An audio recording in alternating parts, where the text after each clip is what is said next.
Hello friends, welcome my YouTube channel.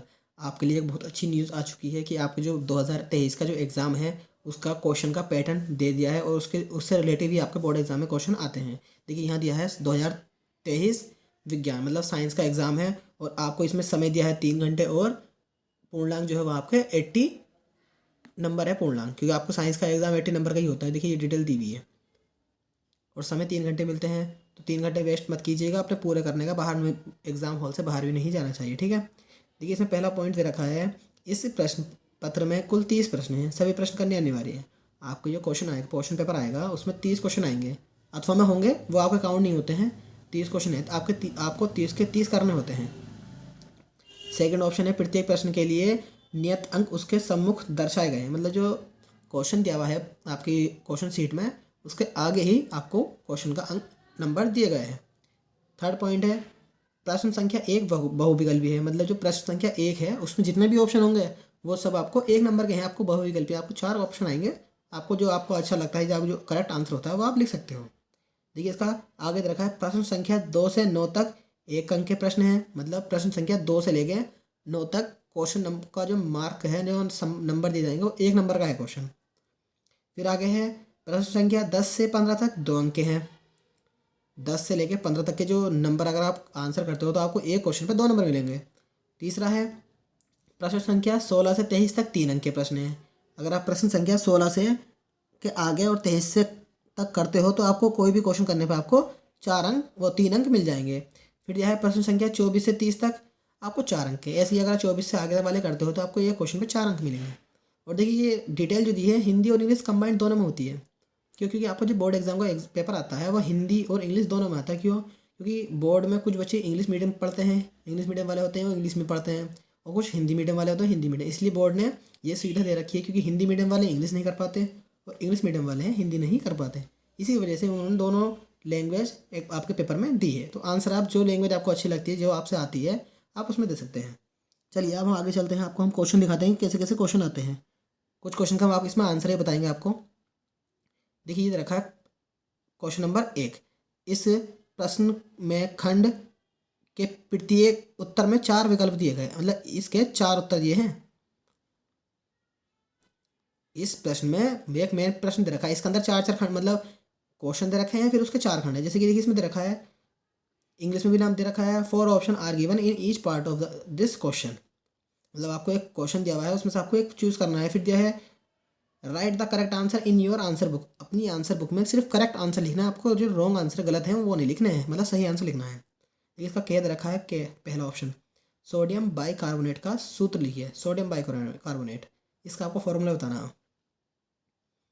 English में देखो लिखा, इंग्लिश में भी आपको वही लिखा हुआ होता है, बस आपको समझने के ऊपर है। The chemical formula of sodium bicarbonate is, देखा रहेगा HNO3, सेकंड दिया है CH3COOH, और थर्ड दिया है NaHCO3, और फोर्थ दिया है C3H7OH। तो आपको इसमें करेक्ट आंसर बताएं जो आपको करेक्ट आना। ये क्वेश्चन जो है 1 नंबर का है आपका, ये लिखा हुआ है, देखिए मार्क क्वेश्चन के बिल्कुल जस्ट सामने लिखा हुआ होगा ये। देखिए इसका वैसा आपको आंसर बता दो, इसका आंसर ये है सोडियम कार्बोनेट NaHCO3, मतलब Na सोडियम H/CO3 कार्बोनेट। इसका एक नाम और होता है sodium hydrogen carbonate, Na sodium H hydrogen CO3 carbonate, ठीक है। चलिए इसका दूसरा क्वेश्चन है, कोई विलयन लाल लिटमस को नीला कर देता है, इसका pH संभव होगा। मतलब लाल लिटमस को नीला कर देता है, इसका pH संभव होगा। तो आपको ये देखना है कि लाल लिटमस को नीला कर देने वाले विलयन का pH मान कितना होता है। तो लाल से जो नीला करते हैं लिटमस पेपर को, तो उनका pH मान 7 से अधिक 14 तक होता है। तो देखिए यहाँ पर 7 से अधिक 14 तक कौन सा, 3 नहीं है, 4 नहीं है, 5 नहीं है, तो ये 9 है। तो आप 9 आंसर दे सकते हो। अगर इसी जगह क्वेश्चन में आया था कि नीले से लाल कर देता है, तो आपका वो हो जाता है 0 से अधिक और 7 से कम। मतलब 0 से अधिक होता है 0.1, 0.2, और 6.9 होता है, 6.7, 6.8 होता है, 7 नहीं होता, क्योंकि 7 पॉइंट पर आया था उदासीन। उदासीन विलयन का मान 7 होता है, और अम्लीय विलयन का मान 0 से अधिक 7 से कम होता है, और क्षारीय विलयन का मान 7 से अधिक 14 तक होता है। चलिए इसका तीसरा क्वेश्चन है, मानव नेत्र के जिस भाग में किसी वस्तु का प्रतिबिंब बनता है वह है। मानव नेत्र मतलब जो हमारी आँख है, उसमें जिस भाग में किसी वस्तु का, कोई वस्तु हम देख रहे हैं तो उसका प्रतिबिंब कहाँ पर बनता है ये बताना है आपको। ऑप्शन दिए हैं आपको, कॉर्निया, परितारिका, पुतली और दृष्टिपटल। तो आपको ये देखना है। देखिए इसका आंसर वैसे दृष्टिपटल है, मैं आपको बता देता हूँ, लेकिन आपको पढ़ना तो पड़ेगा। अब आपको पता होगा तभी कर पाओगे। तो इसका दृष्टिपटल है। चलिए अगला क्वेश्चन देखते हैं हम। क्वेश्चन नंबर 5 है, मतलब घ ऑप्शन है इसका। किसी विद्युत परिपथ में सेल को निरूपित करने के लिए प्रयुक्त प्रतीक, मतलब हम जो सेल होता है, घड़ी का, वॉच, कोई सा भी सेल होता है, तो उसमें सेल को कैसे डिफाइन करेंगे, थ्योरी लिखनी है आपको, उसका प्रतीक बताना है, उसका सिंबल क्या होता है एक तरह का सेल का। देखिए ये जो पहला होता है ये होता है प्रतिरोध, ठीक है, जिसे कहते हैं आर। जैसे कि आपने देखा होगा, आप हॉस्पिटल वगैरह में जाते हो, किसी कोई मरीज वगैरह के यहाँ, और रेडियस चलती है इसकी, ये तो ये एक तरह से वही होती है, इसमें प्रतिरोध कहते हैं। और ये होता है दूसरा, ये भी ज़्यादा कुछ नहीं होता है, सेल का जो होता है वो तीसरा होता है, क्योंकि एक तरफ होता है माइनस और एक तरफ होता है प्लस, ठीक है, ये ध्यान रखना है। और चौथा भी ऑप्शन आपका ऐसी है। अगला क्वेश्चन दे रखा है, विद्युत प्रतिरोध का ऐसा ही मात्रक, मतलब विद्युत प्रतिरोध, प्रतिरोध मतलब आर, तो आर का मात्रक क्या होता है, ओम, एम्पियर, वोल्ट या ओम मीटर। विद्युत प्रतिरोध का मात्रक, मतलब प्रतिरोध का मात्रक तो ओम होता है, ठीक है, इसका सिंबल भी आपको पता होना चाहिए क्या होता है। विद्युत धारा का मात्रक एम्पियर होता है, और विभवांतर का मतलब वोल्ट होता है, ठीक है, ये ध्यान रखना है आपको। देखिए अगला क्वेश्चन है, गोलीय दर्पण के ध्रुव तथा मुख्य फोकस के बीच की दूरी कहलाती है। गोलीय दर्पण के ध्रुव, ध्रुव को दिखाते हैं पी से, मुख्य फोकस या फोकस दूरी उसे मुख्य फोकस उसे कहते हैं सी से, मुख्य फोकस को, ठीक है, या उसे फोकस दूरी दिखा कहते हैं, के बीच की दूरी को कहते हैं फोकस दूरी। ये भी आपको आंसर बता देता हूँ। चलिए मैं आपको क्वेश्चन क्वेश्चन बताता हूँ, आंसर मैं आपको एक एक वीडियो और बना दूंगा, जिसमें मैं सबके आपको आंसर डिफाइन करके दिखा दूंगा। फिलहाल आपको ये है कि अब अगर आप अपना आप सॉल्व करना चाहते हो, तो आपको मैं पेपर दिखा रहा हूँ, आप ऐसे कर सकते हो।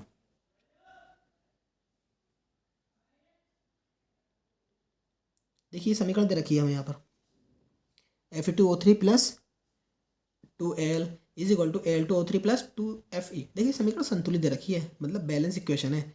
जो यहाँ पर 2 दे रखा है ना बीच में 2, यहाँ पर 2 और यहाँ पर 2, ये तो ये मतलब है कि आपको समीकरण संतुलित ही है। आपको ये बताना है कि समीकरण कौन सी है। ऑप्शन दिए हुए आपको दिया है, ऊपर दी गई अभिक्रिया है कौन सी, संयोजन अभिक्रिया, वियोजन अभिक्रिया, विस्थापन या द्विविस्थापन, आपको ये बताना है। तो आपकी ये देखिए, इसमें क्या हुआ, एक तत्व में दूसरे तत्व को हटा दिया, या ऐसे कहते हो अधिक क्रियाशील तत्व कम क्रियाशील तत्व को विस्थापित कर देता है, तो आपकी ये है विस्थापन अभिक्रिया, मतलब तीसरा ऑप्शन आपका इसका करेक्ट है, ठीक है। अगला क्वेश्चन है, बायोगैस का मुख्य अवयव क्या है। बायोगैस, बायोगैस का मतलब मैथेन गैस कहते हैं इसे, बायोगैस को मैथेन गैस भी कहते हैं, तो मैथेन का मतलब मैथेन है आपको, ठीक है। चलिए अगला क्वेश्चन है इसका, देखिए अगला क्वेश्चन है, पीतल के, अब ये क्वेश्चन एक नंबर में आपको सिर्फ नाम बताने हैं कौन कौन से हैं, पीतल के मुख्य अवयवों के नाम। तीसरा क्वेश्चन है, मैं आपको क्वेश्चन आंसर की वीडियो अगले उसमें बता दूंगा, अगर आप अपना करना चाहें तो आप काम कर लेना, वरना मैं आपको सॉल्व करके भी वीडियो बना दूंगा, उसमें आपको और क्लियर हो जाएगा जो मैं बताऊंगा, ठीक है। लैंग्वेज भी हल्की रहेगी, उसमें कोई दिक्कत नहीं रहेगी। तीसरा क्वेश्चन है, लार में पाए जाने वाले एंजाइम का नाम लिखिए। लार में पाए जाने वाले एंजाइम का नाम एक नंबर में है। अगला क्वेश्चन है, क्वेश्चन नंबर 4, बेंजीन तथा पेंटेन का संरचनात्मक सूत्र, मतलब इसको आपको संरचना बनानी है और इसका फॉर्मूला बताना है, संरचना बनाकर।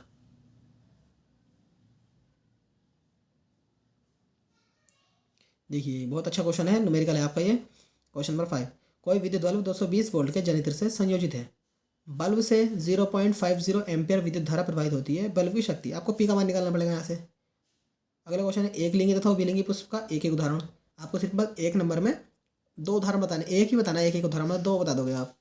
अगला दिया है, सामान्य ताप पर द्रव अवस्था में पाए जाने वाले धातु का नाम लिखिए। सिंपल टेम्परेचर मतलब सामान्य ताप पर द्रव अवस्था में पाए जाने वाले धातु का नाम। अगला क्वेश्चन है, एक उत्तल लेंस की फोकस दूरी 25 सेंटीमीटर है, इस लेंस की क्षमता ज्ञात कीजिए। देखो आपको क्षमता निकालनी, क्षमता मतलब पी का मान निकालना, तो सबसे पहले इसमें पी का फॉर्मूला बताना होना चाहिए, तो पी बराबर होता है 1/फोकस, मतलब क्षमता बराबर 1/फोकस दूरी, लेकिन जो फोकस दूरी होती है वो होती है मीटर में, तो आपको इसे पहले सेंटीमीटर में रखी है, इसे आपको मीटर में बदलनी पड़ेगी। तो 6 के मीटर में बदलोगे कितना आएगा, 25/100 लिख दो, ये लिख दोगे आप 0.25 मीटर, ठीक है, क्षमता निकाल दोगे। अगला क्वेश्चन है, ऊर्जा के तो वैकल्पिक स्रोत लिखिए, दो वैकल्पिक स्रोत, और सिंपल है आपका, ये भी आप बता दोगे। देखिए अगला क्वेश्चन है आपका,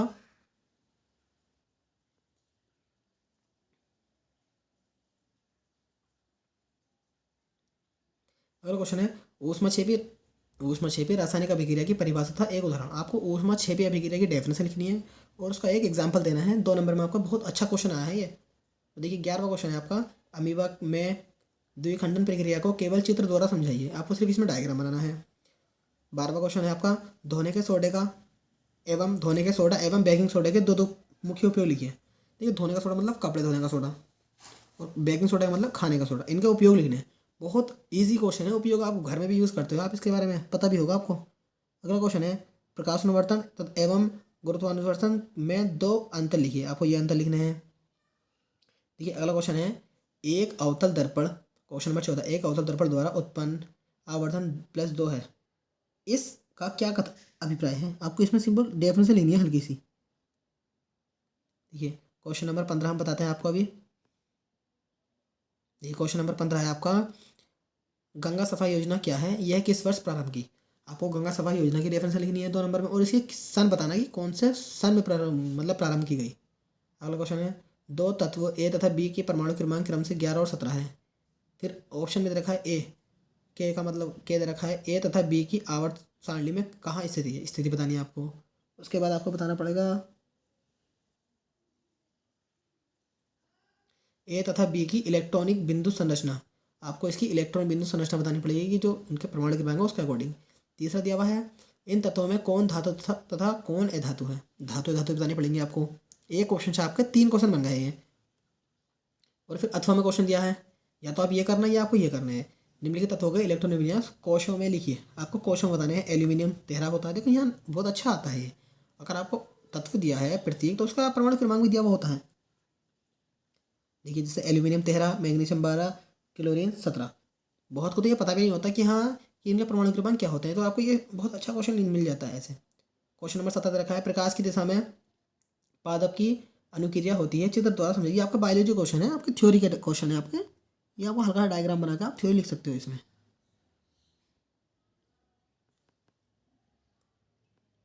देखिए क्वेश्चन नंबर 18 है 600 वाट अनुमत का कोई रेफ्रिजरेटर 8 घंटे प्रतिदिन चलाया जाता है, 20 दिन तक चलाने के लिए ऊर्जा का मूल्य क्या होगा। दर दी है 3 रुपये प्रति किलोमीटर घंटा। देखो ये 3.00 पॉइंट के बाद जीरो की कोई वैल्यू नहीं होती है। अगर खाली आपको 0 है तो क्या होगा, 3 रुपये लिख दोगे यहाँ पे। बहुत अच्छा क्वेश्चन है, आपकी बुक में ये 12 चैप्टर में सिर्फ एक ही क्वेश्चन है ये, और ये बहुत अच्छा क्वेश्चन है, बोझा जाता है। फिर दिया है आपको क्वेश्चन नंबर 19 संलग्न परिपथ में ज्ञात कीजिए। आपको ये ज्ञात करना है, डायग्राम बना हुआ है आपको डायग्राम के हिसाब से बताना पड़ेगा कि क्या है ये। इसमें ऑप्शन दिए होंगे आपको क्या क्या निकालना है। देखिए डायग्राम में निकालना है आपको परिपथ का कुल प्रतिरोध। पहले आपको कुल प्रतिरोध निकालना पड़ेगा। देखिए ये वाला 20 ओम, नीचे वाला 20 ओम, ये समांतर क्रम में है, तो आप इन्हें क्या करोगे, समांतर क्रम तो फॉर्मूला से मतलब सॉल्व कर लोगे। उसके बाद जो ये इनको सॉल्व करके आएगा वो इनके बीच में आएगा, तो फिर ये वाला 10 ओम जो और बीच में जो आएगा वो दोनों श्रेणी क्रम में आ जाएंगे। तो परिपथ का कुल प्रतिरोध आ जाएगा। फिर परिपथ में प्रवाहित कुल धारा, जब कुल प्रतिरोध आर का मान आ जाएगा, और ये क्या दे रखा 3 वोल्ट दे रखा 0.3 वोल्ट, तो वी का मान दे रखा वोल्टेज। आई का मान आप निकाल दोगे, वी बराबर आई आर से ओम के नियम से। देखिए अगला क्वेश्चन है क्वेश्चन नंबर 20, जब श्वेत प्रकाश की किरणें किसी प्रिज्म से गुजरती हैं तो यह 7 रंगों में विक्षेपित हो जाती है। कारण लिखिए। आपको डेफिनेशन इसकी थ्योरी लिखनी है और इसके बारे में बताना है कि 7 रंगों में क्यों विभाजित हो जाती है। और ये क्वेश्चन आपका 1.5 नंबर में है, ठीक है। थ्योरी का क्वेश्चन ज़्यादा बड़ा नहीं है, 1.5 नंबर में आपको क्वेश्चन आया है ये।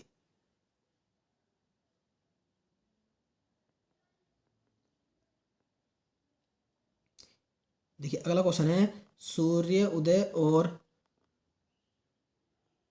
देखिए सूर्य के समय सूर्य रक्तताप क्यों प्रतीत मतलब सूर्य उदय के समय मतलब सूर्य निकलता है तो सूर्य रक्त ताप मतलब लाल क्यों प्रतीत होता है, आपको ये बताना है। 1.5 नंबर का आपको मतलब 3 नंबर में 2 क्वेश्चन है आपके, ज़्यादा बड़े नहीं है। नहीं अगर आपसे ये नहीं होते तो आप अथवा में दिया है आपको, अथवा में दिया है आपको टिंडल प्रभाव क्या है, इसी 1.5 नंबर में ही आ गया इसकी डेफिनेशन। नेत्र की समंजन क्षमता से आप समझते हैं, बहुत अच्छा क्वेश्चन है नेत्र की समंजन क्षमता, 1.5 नंबर में ये है आपका। और इसका ये कर लेना या ऊपर वाला कर लेना, दोनों में से आप कोई सकते। देखिए अगला क्वेश्चन है 21, ऊर्जा के प्राकृतिक संसाधनों के संचारण हेतु आप अपने विचार लिखिए। आपको ऊर्जा के जो प्राकृतिक संसाधन होते हैं उनके बारे में अपने विचार लिखने हैं। और अथवा में इसके भी अथवा में दिया हुआ है। अगर आप ये नहीं करते तो अथवा में दिया हुआ है आपको अम्लीय वर्षा या अम्ल वर्षा क्या है। अम्ल वर्षा का हानिकारक प्रभाव कि अम्ल के वर्षा से हानिकारक क्या प्रभाव पड़ता है, ये कर देना। और इसके साथ एक और है खाद्य श्रृंखला क्या है, मतलब एक चैन, खाद्य श्रृंखला मतलब जो फूड चेन होती है, ये लिखा हुआ है what is the food chain. तो एक चेन जो बनती है धीरे धीरे करके, जैसे कि कीड़ों को खाते हैं मछली, मछली को खाते हैं पंछी, पंछी को ऐसे कुछ इस टाइप से चेन बन जाती है एक, ठीक है ऐसे ही। ये अगला क्वेश्चन है question number 22, hydrate copper sulphate का रासायनिक सूत्र। आपको हाइड्रेटेड कॉपर सल्फेट का रासायनिक सूत्र बताना है आपको ये, ठीक है। और इसके अगला पॉइंट जो रखा है इसका वो रखा है CaOCl2 यौगिक का प्रचलित नाम। बहुत अच्छा क्वेश्चन है। प्रचलित नाम मतलब किस नाम से फेमस है। मैं इसका नाम बताया था आपको, इसका नाम होता है व्रंजक चूर्ण या ब्लीचिंग पाउडर।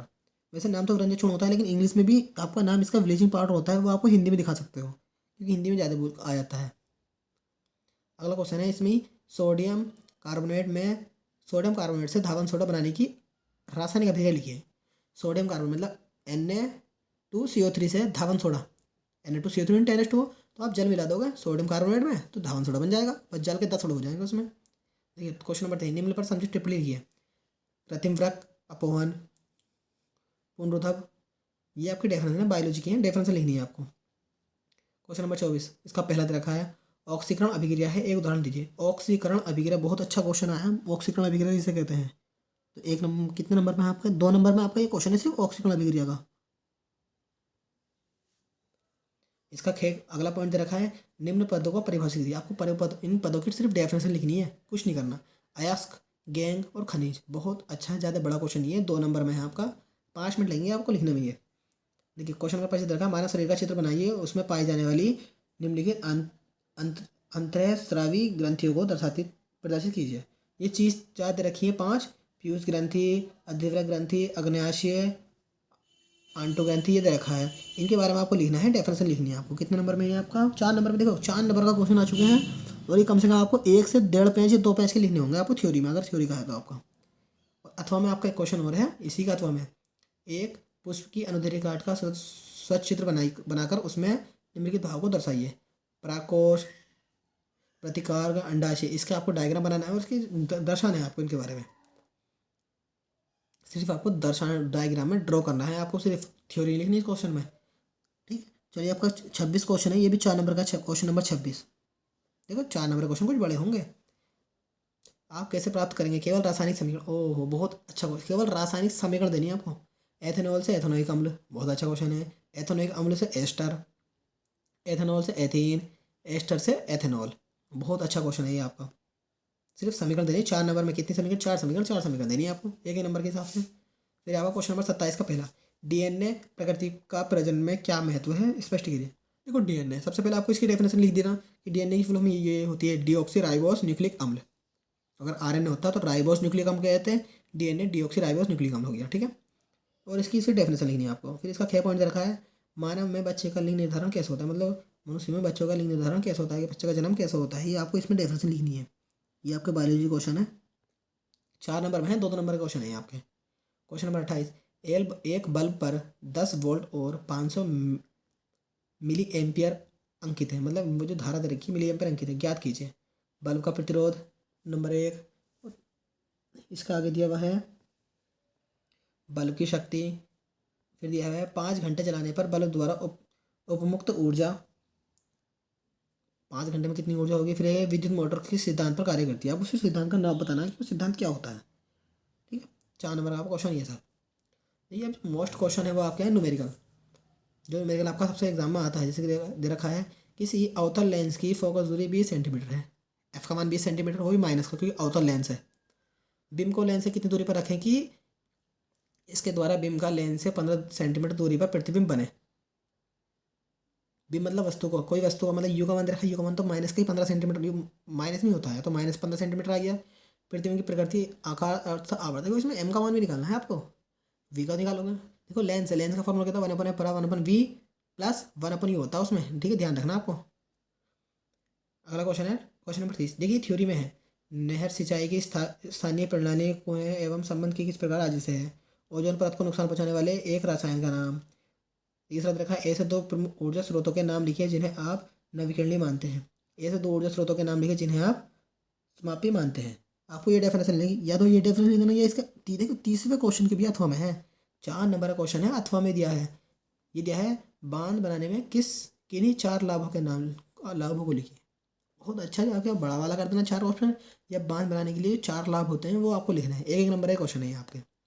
देखिए हमने 2023 का जो पेपर मतलब बोर्ड एग्जाम ने वेरीफाई किया है कि हाँ इस टाइप से ही पेपर आएगा, तो हमने आपको पूरा पेपर दिखा दिया है। और मैं इसकी जल्द ही इस पेपर को सॉल्व कर के वीडियो बना के दिखा दूंगा आपको, जो जो आंसर है, जो थ्योरी है, सब आपको पूरी थ्योरी लिखा के दिखाऊंगा आपको। बस आपको क्या करना है, आपको पूरा पढ़ना है, आपको नंबर अच्छे आने चाहिए, और 20 नंबर का आपका प्रैक्टिकल है। ठीक है, तो हम अपनी वीडियो को यहीं करते हैं। अगर वीडियो अच्छी लगे तो लाइक कीजिए, सब्सक्राइब कीजिए, और हमारी नेक्स्ट वीडियो जाएगी उसका इंतजार कीजिए, क्योंकि वो जल्दी हम इसको सॉल्व, इस पेपर को ही सॉल्व करा के बताऊँगा। फिर आपका मैथ किसके पास है, मैथ का एग्जाम का भी ऐसे ही होगा। पहले पेपर बताऊँगा आपको पेपर क्या है, फिर आपको सॉल्व करा गए। हिंदी, इंग्लिश, SST सबके एग्जाम के पेपर आज आ गए हैं मेरे पास, मैं सब निकाल लूँगा ये। ठीक है, चलिए, जय हिंद।